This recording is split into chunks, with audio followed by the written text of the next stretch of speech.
اعوذ بالله من الشیطان الرجیم. بسم الله الرحمن الرحیم. محفل نو شدیم. ملک و پادشاه و پروردگار ما، زبان ما را که طوطی قفسی تنی ماست، با ندای فذکروا الله ذکرا کثیرا گویا بگردان.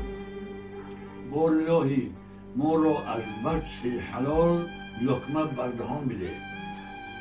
پروردگارا چشم ما را از بد دیدن کور، گوش ما را از بد شنیدن کر، دست و پای ما را از عملی زشت انجام دادن و حرام گرفتن شکسته گردان.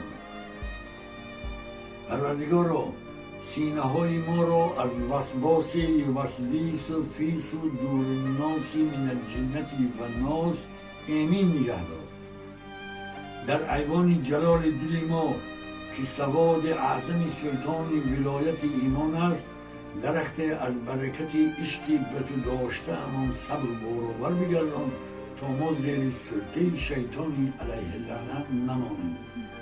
پروردگارا فرزندانمون را به مکتب الرحمن و علم القرآن به تشریف مشرف گردان.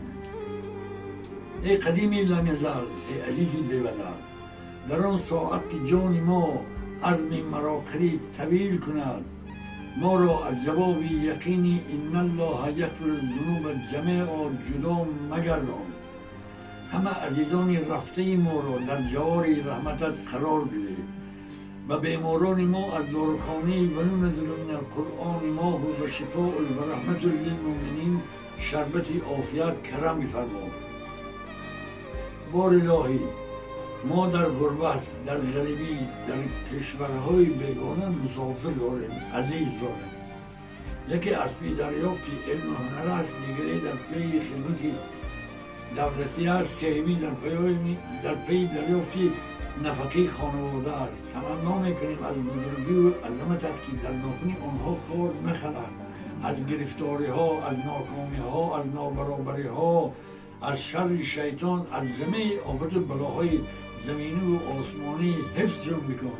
آن چنانشان بساز که موی از سرشان افکیده، با چهره خندان، با سری بلند، با جیبی غنا به آغوش محبت خانواده برگردند.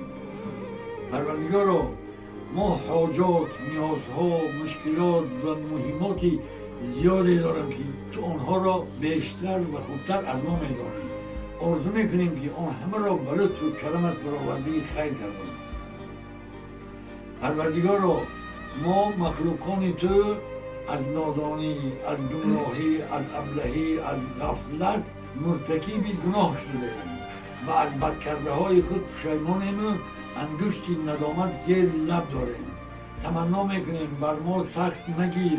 امید آن داریم که چو دریای رحمتت طغیان کند، گنه صاحبی خویش را گم کند. در روز محشر ما را شرمنده و خجلت زده مگردان. یا اله العالمین، یا خیر ناصرین. پروردگارا دیده های ما را در روز محشرگاه با دیدن جمالی عالم آرایت روشن بگردان. بفضلک و کرمک برحمتک و رحمتک.